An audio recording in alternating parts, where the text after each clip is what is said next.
बलूचिस्तान में चीज़ें ऐसी नहीं हो जाती हैं, हमें नहीं पता, हम तो मानते हैं ऐसी हो जाती हैं क्योंकि वहाँ के लोग चाह रहे हैं आज़ाद होना।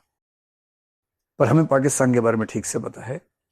2008 में उन्होंने मुंबई में काम किया, 16 में उड़ी में किया और 2019 में पुलवामा में किया। इसलिए मैं कहता हूं कि जब आपको तुलना करनी हो, युद्ध की तुलना युद्ध से कीजिए, ऑपरेशन की तुलना ऑपरेशन से कीजिए। और ऑपरेशन को आप युद्ध में कन्वर्ट कर देंगे कि पीओ के लेके आ जाओ। लोग भी तो ऐसी ऐसी डिमांड करते हैं ना कि पीओ के लेके आ जाओ। 2008 में मुझे इस बात से फर्क नहीं पड़ता कि पीएम कौन था, उस समय सरकार किसकी थी, ये केवल एक फैक्ट है, उससे ऊपर मेरे लिए कुछ नहीं। 2008 में एक बड़ा हमला हुआ, लगभग 175 सिविलियंस की मौत हुई मुंबई के हमलों में। 167 के आसपास भारत के थे, बाकी 8 उनके लोग थे जो आए थे मारने के लिए। एक बचा था जिसको हमने अरेस्ट कर लिया था, क्या नाम था उसका? हाँ, अजमल कसाब। बाकी सब मरे थे।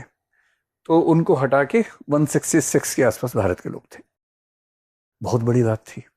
कुछ अमेरिकी लोग भी थे, इजराइल के यहूदी लोग भी उसमें आते थे।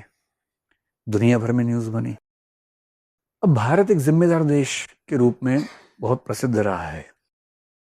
भारत की सरकार ने जिम्मेदारी से काम लिया, प्रमाण इकट्ठे किए, डोजियर बनाया और वो डोजियर लेके दुनिया भर को दिखाया और इसको बोलते हैं कि मैं डिप्लोमेटिक तरीके से जवाब दिया। मनमोहन सिंह उस समय भारत के प्रधानमंत्री थे, यूपीए की सरकार थी, डिप्लोमेटिक तरीके से हमने जवाब दिया। अब दिक्कत यह है कि कोई मधुमक्खी है, वो काटना चाह रही है और आप उसको ज्ञान दे रहे हैं खड़े होके कि देखो काटना अच्छी बात नहीं है, नहीं अच्छा नहीं है ना, no bad habits, bad girl no. अब मधुमक्खी है ना, मक्खा होता तो बैड बॉय बोल देते तो इसमें क्या कर सकते हैं। तो इससे तो बात नहीं बनती है। इस सामने वाला अगर समझने को तैयार ना हो तो आपको कुछ तो करना पड़ेगा ना। जो हमारी सरकार ने इस बीच में एक प्रेस कॉन्फ्रेंस में कहा कि शांति नहीं अब रण होगा, तो याचना नहीं अब रण होगा, जीवन जय या कि मरण होगा। तो जब आपको एक बार समझ में आ गया कि भैया काम नहीं बनता, इनको समझाने से बात नहीं बनती है, दुष्ट लोग हैं, बहुत सारे इनके गुट हैं, कोई जैशे मोहम्मद है, कोई लश्कर तैयबा है, इस बार पता लगा कि नया आ गया, टीआरएफ आ गया है, द रेजिस्टेंस फ्रंट आ गया है। बेरोजगार लोग हैं, पढ़ाई लिखाई उस देश में हो नहीं रही है। पढ़ाई लिखाई के नाम पे ज्यादा लोग केवल मदरसे की शिक्षा ले रहे हैं जिसमें साइंटिफिक एजुकेशन है नहीं, रोजगार है नहीं, आटा खरीदने में जंग हो रही है देश के अंदर। बेरोजगार और अनपढ़ लोगों की फौज जहां भी इकट्ठी होगी वहां बहुत सारे लोग लड़ाकू बनेंगे, सीधी सी बात है। ये बात वहां के साथ, अफगानिस्तान के साथ भी ये हुआ, कई देशों में ऐसा हुआ है। जहां जहां बहुत बड़ी लोगों की संख्या है, अनपढ़ लोग हैं, या शिक्षा मिली है तो धार्मिक शिक्षा है, वैज्ञानिक शिक्षा नहीं है, साइंटिफिक एजुकेशन नहीं है, रोजगार है नहीं, तो अंत में क्या होगा? यही सब होगा। फिर अफीम की खेती होगी, आतंकवाद होगा, वो भी एक तो बिजनेस ही तो है। जितना रिस्क उतना बेनिफिट। आतंकवाद बिजनेस में रिस्क सबसे ज्यादा है तो बेनिफिट भी सबसे ज्यादा होता है, तो कई लोग इसमें उतर जाते हैं। तो उन्होंने फिर अपना काम शुरू कर दिया। 2016 में उड़ी पे हमला किया, ये सैनिकों पे हमला किया। 8 में सिविलियंस का हमला सबसे बुरा माना जाता है। उड़ी में 19 सैनिक हमारे मारे गए। और इस समय तक 2014 में नरेंद्र मोदी की सरकार आ चुकी थी। नरेंद्र मोदी और इंदिरा गांधी का स्वभाव एक जैसा है। अगर इनमें से कोई पीएम है और पूरी सपोर्ट के साथ है, मतलब पूरे बहुमत के साथ है, तो आप ये तो मान के चलिए कि खाली बातचीत तो नहीं होगी, कुछ तो होगा, ये तो आप मान ही सकते हैं। तो इनको लगा आज तक हमारा रिकॉर्ड है डिप्लोमेटिक बातचीत करने का, अब क्या करें। अच्छा, किसी दूसरे देश की सीमा में घुसना मजाक तो है नहीं। आप घुसे और वो कहते कि युद्ध शुरू हो गया, युद्ध शुरू कर दे। और युद्ध में दिक्कत नहीं है। देखिए, समझदार आदमी की पहचान क्या है? वो युद्ध खुद चुनता है। कोई आपको उकसाए कि युद्ध लड़ लो मुझसे, युद्ध लड़ लो, नहीं लड़ना है, क्योंकि आप फ्री नहीं हैं, आपके पास काम है। आपको अपना रॉकेट भेजना है चंद्रमा पे, मंगल पे भेजना है। वो जो एक स्टेटमेंट बहुत प्रसिद्ध है, उनके झंडे पे चंद्रमा है, हमारा चंद्रमा पे झंडा है। तो ये अंतर ध्यान रखना ना। मैं हम उनके लेवल पे जाके झगड़ा करेंगे तो कैसे आगे बढ़ेंगे भाई? हमें नहीं झगड़ा करना, वो तो झगड़ा करने को तरस रहे हैं। समझदार आदमी झगड़ा तभी करता है जब उसको पता है कि इससे सिवाय कोई चारा नहीं है। चारा नहीं है तो झगड़ा करेंगे, चारा है तो बिल्कुल नहीं करेंगे। तुम मजाक बना लो, हमारा बना लो, हाँ अरे डर गए, हाँ डर गए, हम डर गए, हम बहुत डरपोक है, थैंक यू। आप ऐसा करो, उस तरफ चले जाओ, बलूचिस्तान की तरफ चले जाओ, वहां झगड़ा कर लो, हमसे मत करो। तो झगड़ा कोई उकसाए और आप झगड़ा करने लग जाए, आपसे बड़ा मूर्ख कौन है उसके बाद? तो ये भी चिंता है कहीं युद्ध हो जाए शुरू, और युद्ध में इतने रिसोर्सेस खर्च होंगे, इतने लोग मरेंगे। एक ठीक ठाक सा युद्ध जो 3-4 साल चलता है, मोटा मोटा अनुमान अगर मैं आपको बताऊं तो रूस यूक्रेन के युद्ध में कम से कम 1 से 2 लाख लोग यूक्रेन के और 4 से 8 लाख लोग रशिया के मर चुके हैं अब तक। ये मोटा मोटा अनुमान है, सच तो नहीं पता लगता इस मामले में। और भारत पाकिस्तान की आबादी उनसे बहुत ज्यादा है। तो अगर 3 से 4 साल युद्ध चल गया तो मोटा मोटा मान के चलिए 5 लाख तो स्कोर आएगा। और इस 10 लाख में कुछ हमारे घर के भी लोग होंगे ही। तो युद्ध केवल पबजी वाले मूड से करना है या बहुत सीरियस बात होगी तो ही करना है? एकदम सूत्र साहिब लुधियानवी बता गए हैं, हम अमन चाहते हैं मगर जुल्म के खिलाफ गर जंग लाजमी है तो फिर जंग ही सही। जंग केवल तब करनी है जब कोई चारा ना बचे, वरना युद्ध में आमतौर पे दोनों पक्ष हारते हैं, कोई नहीं जीतता है। युद्ध कौन जीता? कोई नहीं जीता, ये भी हारे वो भी हारे। ये 5 लाख लोग हारे, ये 4 लाख लोग हारे, और कह रहे कि जीत गए। हमारा कम नुकसान हुआ तो हम जीत गए। अरे इसे युद्ध केवल तब करना है जब कोई चारा ना बचे, और करना है तो फिर टूट के करना है। फिर ये नहीं कि फुलझड़ी चढ़ा के आ गए, फिर निपटा के आना है। और जब तक निपटाने का मूड ना बने युद्ध नहीं करना है। अब सरकार ने क्या तय किया, अभी कुछ तो करना होगा ताकि मैसेज दें। तो इसके करीब 10 दिन के बाद हमारी सरकार ने क्या किया, सर्जिकल स्ट्राइक किया। सर्जिकल स्ट्राइक का मोटा मोटा मतलब हमारे कुछ सैनिक कमांडोज गए, उनका एलओसी के थोड़ा अंदर एक ठिकाना था, पूरा हमने उसका जो नेविगेशन से चेक किया, वहां जाके उनको मार के वापस आ गए। कितने लोग मरे पता नहीं, लेकिन मान लीजिए कि 20 से 50 आतंकवादी मरे होंगे। और देश को एक तसल्ली मिलेगी कि सरकार देश की सुरक्षा के लिए मुस्तैद है।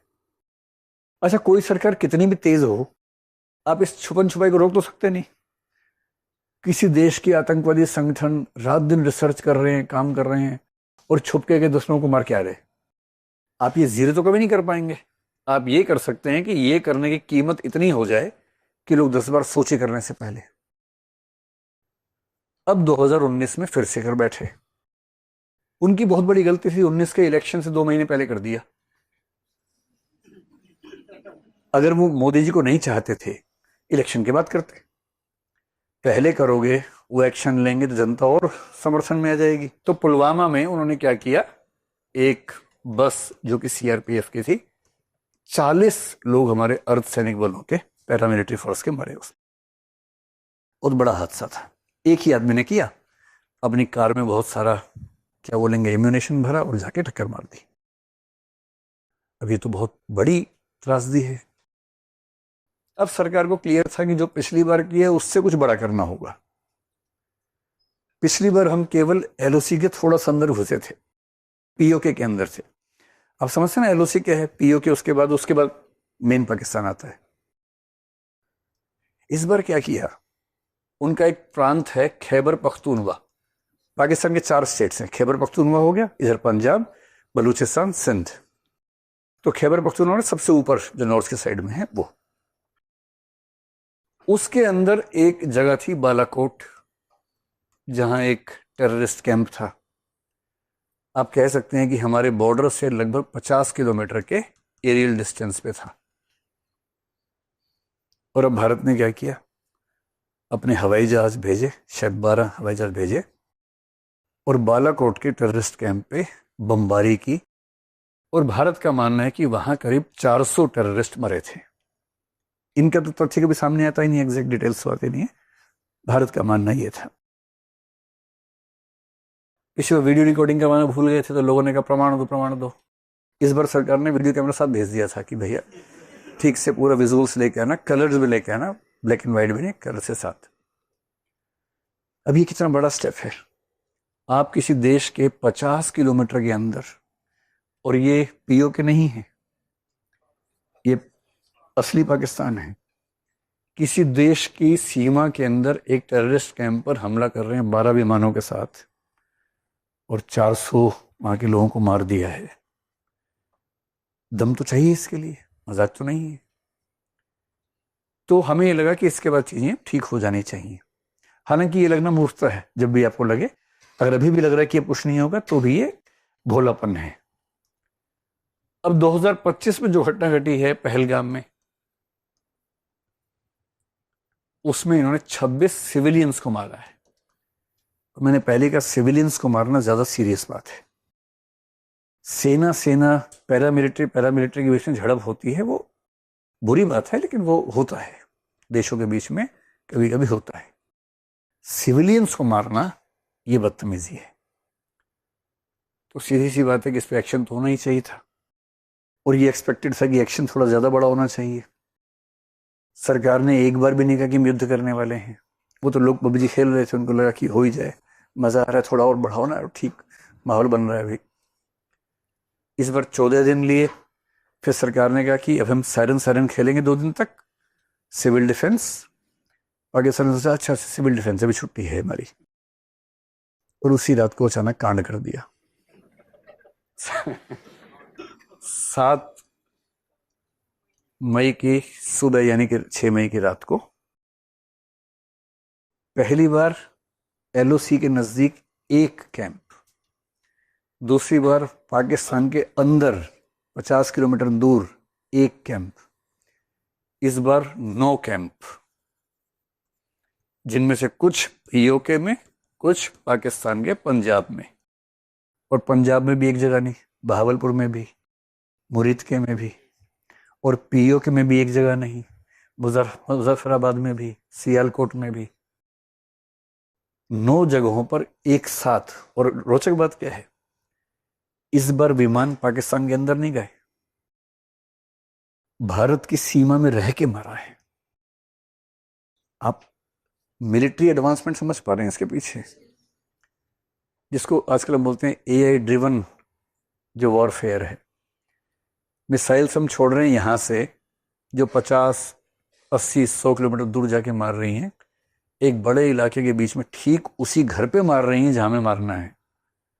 और इसके लिए हमें भारत की सीमा से बाहर निकलने की जरूरत भी नहीं पड़ रही। इसको कहते हैं अपनी मिलिट्री की डिफेंस टेक को प्रदर्शित करना, कि हम कितने प्रिसाइज अटैक कर सकते हैं। आपको मारने के लिए हमें अपनी सीमा से बाहर नहीं निकलना है। अब वो 2019 की बात थी, अब 25 चल रहा है।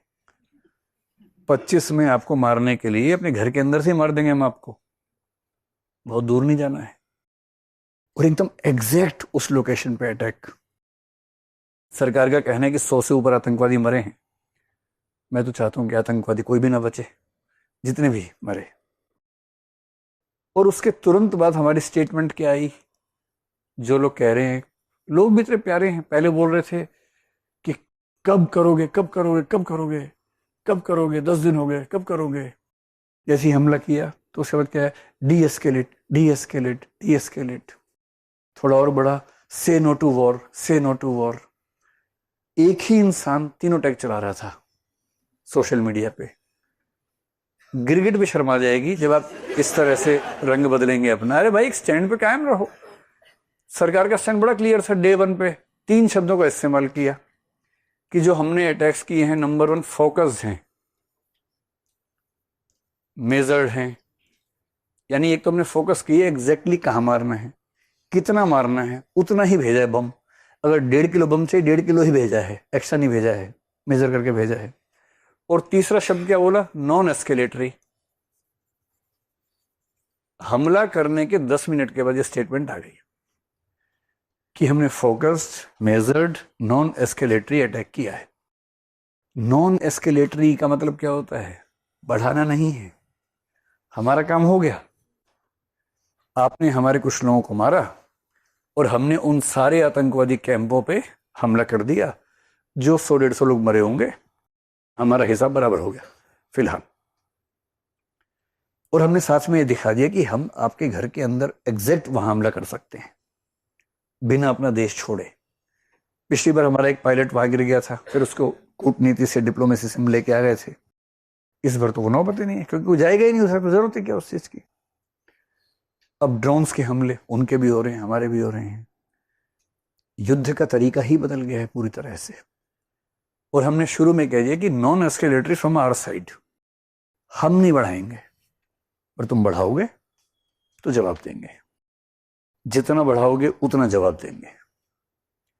और इन बातों से फिर सरकार ने माहौल बनाने के लिए क्या कहा, सिविल डिफेंस, सायरन बजाएंगे, सब तैयारी कर लो। सबको लगा अच्छा कुछ होने वाला है इस बार, तो उम्मीदें बढ़ गई, पीओ क्या आएगा लगता है।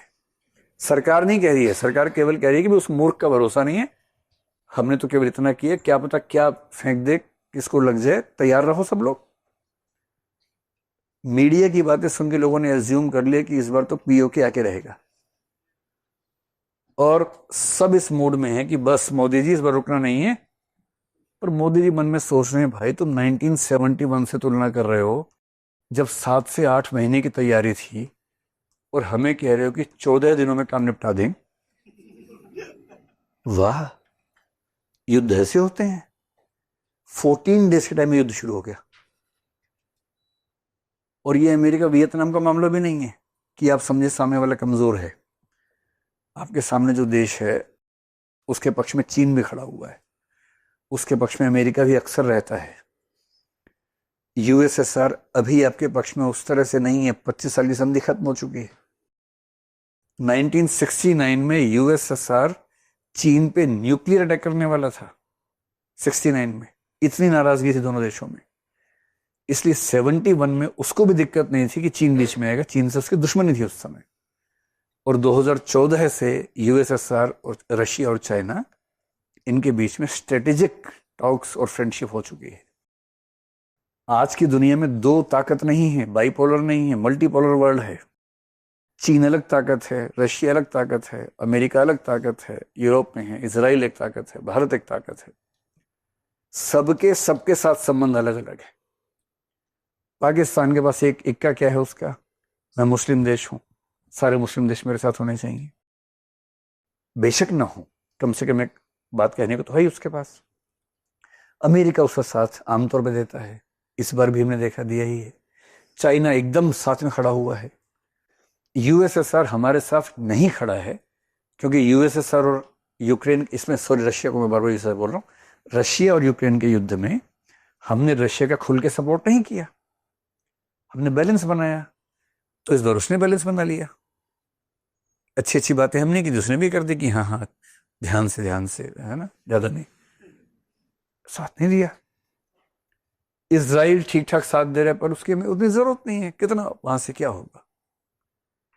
और यदि आप सोचते हैं कि पाकिस्तान छोटा सा देश है, हम मार देंगे, खाली कर देंगे, बर्बाद करके आ जाएंगे, दरअसल आप ये कह रहे हैं कि हम पाकिस्तान के साथ साथ चीन को भी, और जरूरत पड़ी अमेरिका को भी मार देंगे। इतनी मासूमियत अच्छी नहीं है अंतर्राष्ट्रीय संबंधों में। इंटरनेशनल रिलेशंस में आपको 1000 तथ्य देखने पड़ते हैं, अपनी ताकत, सामने वाले की ताकत। और फिर अगर हम लड़ने लग गए, रूस यूक्रेन 3.5 साल से युद्ध खत्म नहीं कर पा रहे, अमेरिका वियतनाम 20 साल युद्ध चला था। और अगर भारत पाकिस्तान का युद्ध चलता रहे 5 साल 10 साल, इससे दुनिया में किसको क्या होगा पता नहीं, और सबसे भारी नुकसान हमारा ही होगा। क्यों? क्योंकि हमें वो पैसा खर्च करना था तकनीक में, शिक्षा में, स्वास्थ्य में, हर तरह के डेवलपमेंट में। और यदि वो सारा पैसा और बहुत सारे ह्यूमन रिसोर्सेज युद्ध में ही खत्म हो गए, तो ये समझदारी वाली बात थोड़ा है। और युद्ध जब भी होता है एक लंबी तैयारी के बाद होता है, 6 महीने 8 महीने 9 महीने की प्लानिंग होती है। इसलिए जो मैं आपको समझाना चाह रहा हूं, अगर आपके मन में भी ऐसा भाव है कि पता नहीं क्या हुआ, तो सीधी सी बात समझ लीजिए कि हमने इस ऑपरेशन में जो पर्पस रखा था, हमने उसको हासिल कर लिया। हमारा क्या पर्पस था कि जहां से इनकी ट्रेनिंग हुई थी उस पर हमला करने, हमने कर दिया हमला। उसके अंदर जाके हमला किया, 9 स्थानों पे हमला किया, बहुत प्रिसाइज किया। हमारी मिलिट्री टेक्नोलॉजी कितनी बेहतर, सब कुछ दिख गया। हमने अपना एयर डिफेंस सिस्टम टेस्ट किया, जितने हमले हुए हमारे पास ड्रोन वगैरह के, उनके ड्रोन थोड़े सस्ते वाले हैं, जो एक आजकल टैक्टिक्स है युद्धों में कि शुरू में आप मिसाइल नहीं फेंकेंगे, सस्ते ड्रोन फेंकेंगे ताकि दुश्मन की एयर डिफेंस की जो लेवल है टेक्नोलॉजी का समझ में आ जाए आपको। उन्होंने वो फेंके, हमने सारे मार दिए। कुछ ड्रोन हमने फेंके होंगे, उन्होंने मार दिए होंगे। हमने उनके नूर खान एयरबेस को चोट पहुंचा दी, जो इंटरनेशनल आजकल दुनिया में बात मानी जा रही है, जो कि बड़ी बात है अगर हमने ऐसा कर दिया है तो। हम किसी भी रूप में उनसे पीछे नहीं है, हम ज्यादा हावी हैं। उन्होंने हमारे सिविलियंस पे, पुंछ पे हमला किया, जो नीचता का लक्षण है। हमने टारगेटेड अटैक्स किए आतंकवादी ठिकानों पे। हमारे पास वैसा ठिकाना शायद है नहीं, तो उनको लगा अब हम कहाँ मारे भाई, इनके पास आतंकवादी है ही नहीं। तो उन्होंने पुंछ पे, घरों पे, गुरुद्वारे पे लोगों को मारना शुरू कर दिया, 15 लोग वहां मार दिए। ये दुष्टता वाली बात है। जब आप सिविलियंस पे हमला करते हैं युद्ध के अंदर तो बुरी बात है। पर इसके बाद भी कुल मिला के इस वॉर की टेक्नोलॉजी में हम उनसे 21 ही हैं, इसमें मुझे कोई शंका नहीं है। जो मैं भारत और पाकिस्तान की सरकारें क्या बोल रही हैं उसकी बजाय जो इंटरनेशनल जर्नल्स में लोग बात कर रहे हैं उसकी बात कर रहा हूं। फिर तो कंफ्यूजन क्यों हम लोगों को है? कंफ्यूजन इसलिए कि हमारे पास सोशल मीडिया नाम की चीज है, जो पहले नहीं थी, 71 में भी नहीं थी। पहली बार ऐसा हुआ कि सोशल मीडिया हम सबके पास था। एक युद्ध वहां और एक युद्ध यहां चल रहा है। ऊपर से टीवी चैनल्स प्राइवेट हैं, यहां भी है वहां भी है। टीवी चैनल्स में आपस में कंपटीशन है कि इस्लामाबाद जल्दी कौन लेके आएगा। वीडियो गेम के दृश्य हैं, वही दृश्य बड़े करके दिखा रहे हैं कि देखो कैसे मिसाइलें जा रही हैं। वीडियो गेम के क्लिप्स कहीं चला दिए, ऐसा बता रहे हैं कुछ लोग। तो पत्रकारों की पत्रकारिता के धर्म पे इस बार एक गंभीर चिंता करने की बात थी कि कुछ तो लिमिट होनी चाहिए ना। एक कवि ने लिखा था कि जोड़ तोड़ करने से पहले तथ्य समझ लो, पत्रकार क्या इतना भी तुम नहीं करोगे? तो ये देख के मेरे मन में आ रहा था कि मतलब कुछ भी कहने से पहले तथ्य पर रख लो, पत्रकार क्या इतना भी तुम नहीं करोगे? तो ये जो फेलियर इस बार जो है, जो मेरे घर में भी, मेरे घर के 1-2 मेंबर्स बहुत दुखी हैं। वो सोच रहे थे कि पीओ के इस बार लेके गर्मियों में पीओ के देखी आएंगे इस बार कैसा होता है। इस मूड में आ गए सब लोग कि पीओ के जाएंगे छुट्टी में। तो वो दुखी हैं, लेकिन उनको ये समझ नहीं आ रहा कि दुख की मूल वजह जो बुद्ध बता गए थे वो उम्मीदें ज्यादा पाल लेना है। आप एक ऑपरेशन से युद्ध की उम्मीद कर रहे हैं। सरकार ने शुरू से अंत तक ये कहा कि भाई नॉन एस्केलेटरी है, हम एस्केलेट नहीं करेंगे, नहीं किया। हमें दुख इसलिए है कि मीडिया ने, सोशल मीडिया ने एक ऐसा माहौल बना दिया कि हमें लगा कि ये युद्ध है और इस बार कुछ होगा, और जब नहीं हुआ। और सबसे दुखद, हम कम्युनिकेशन में, हम नैरेटिव के मामले में थोड़े से वीक हुए। नैरेटिव का क्या मामला होता है कि मजमा कौन लूट के ले जाएगा। अब युद्ध चल रहा है, हम लोग 19 नहीं है 21 ही पढ़ रहे हैं। और नेगोशिएशन की दुनिया का पहला उसूल क्या है कि पहला फोन किसने किया। जब आप 2 लोगों में नाराजगी हो जाती है, बॉयफ्रेंड गर्लफ्रेंड में लंबी खींचती है, सारा मसला इसका कि पहला मैसेज कौन करेगा। जिसने पहला मैसेज या पहला फोन किया है, इसका मतलब वो दब के रहेगा। नेगोशिएशन की दुनिया, चाहे घर में हो, दोस्तों में हो, दुनिया में कहीं भी हो, किसने पहला मैसेज किया कि भैया बात कर लेते हैं, भैया मतलब वहां पर कि चलो बात कर लेते हैं। जिसने लिखा चलो बात कर लेते हैं, इसका मतलब है उसने अपनी हार थोड़ी सी मान। ये पहला उसूल है नेगोशिएशन का। और हमें ये एकदम क्लैरिटी है कि पहला फोन वहां से यहां आया था, इस पर कोई दुविधा नहीं है। 3:30 पे फोन आया, नहीं उठा, फिर दूसरा फोन आया, फिर उठा। उन्होंने कहा कि सीज फायर कर लेते हैं। भारत सरकार तैयार बैठी थी, उसे कौन सा युद्ध करना था, कर लेते हैं, 5 बजे से कर लें, 5 बजे से कर लो, बढ़िया बात है। गलती एक ही हो गई कि चाचा चौधरी बीच में आ गए, डोनाल्ड डक, सॉरी ट्रंप, वो बीच में आ गए। जिनका उपराष्ट्रपति कल कह रहा था this is fundamentally none of our business. Bharat Pakistan झगड़ा कर रहे हैं, हमारा काम थोड़ा है, हम थोड़ा इस पर पड़ेंगे, जो करने करते रहो। एक दिन पहले भाई साहब ये कह रहे थे, उनके उपराष्ट्रपति जेडी वांस, फिर अचानक ट्रंप ट्वीट कर रहे हैं कि 48 घंटे से मैं कोशिश कर रहा हूं, और फाइनली इन लोगों ने कॉमन सेंस का परिचय दिया। भाषा देखिए, कॉमन सेंस का परिचय दिया, ग्रेट इंटेलिजेंस का परिचय दिया। फिर उत्साह और बढ़ गया। उनके साथ जो रहते हो ना सोशल मीडिया टीम उनकी, कि सर आप कर दो ना, सर आप कर दो। नोबेल प्राइज रह गया अभी शांति वाला। रूस यूक्रेन तो आप रुकवा नहीं पा रहे, इसराइल रुकवा नहीं पा रहे, ये अपने आप रुक रहा था, अपना नाम तो लगा लो कम से कम। फिर भाई साहब ने एक ट्वीट और मार दिया। और तीसरे में तो हद कर दी, कश्मीर प्रॉब्लम जो कि हजारों साल पुरानी है, मैं उसे ठीक करना चाहता हूं। इनको हिस्ट्री की क्लास करवानी चाहिए कभी, वर्ल्ड हिस्ट्री की। कश्मीर समस्या भारत पाकिस्तान के बीच हजारों साल पुरानी बता रहे भाई साहब। ये बहुत, ऐसा नेता मैंने आज तक नहीं देखा दुनिया में। और उनका विदेश मंत्री क्या करे, न्यूट्रल प्लेस पर बैठेंगे। अरे पूछ तो लो जिसको बैठाने वाले हो, न्यूट्रल प्लेस पर बैठेंगे। मुझे इस पूरे मामले में लगता है कि एक गलती हुई बड़ी भयंकर। अगर 3:30 पे पाकिस्तान डीजीएमओ ने फोन किया था और हमने कहा अच्छा ठीक है तुम कह रहे हो तो मान लेते हैं, अगली बार से ठीक रहना भाई, 5 बजे से कर लेते हैं, हाँ कर लेते हैं। 4:30 बजे या 4:15 बजे, क्योंकि 5:33 पे चाचा चौधरी का ट्वीट आया था, तो चाचा चौधरी के ट्वीट से पहले हमारे पास 2 घंटे थे, 1 घंटा 58 मिनट था। अगर उस बीच में प्रधानमंत्री जी, उनको अगर लग रहा हो कि नहीं ये बात मेरे कद की नहीं है, डिफेंस मिनिस्टर, रक्षा मंत्री आ जाते, राजनाथ सिंह आ जाते, या फॉरेन मिनिस्टर तो मतलब बोलने में एक्सपर्ट हैं, अच्छा बोलते हैं, वो आ जाते और 4 लाइन बोलते कि हमने जो अटैक किया था नॉन एस्केलेटरी, हमने पहले ही कहा था, हमारे अटैक्स बहुत शार्प थे, हमारा पर्पस पूरा हो चुका है। पाकिस्तान डीजीएमओ ने फोन किया कि वो सीज फायर चाहते हैं।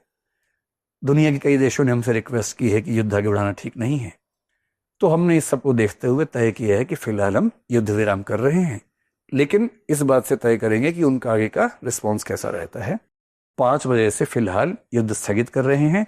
देश के निवासियों से निवेदन है कि खुशी मनाएं, क्योंकि हमने एक निर्णायक जीत हासिल कर ली है।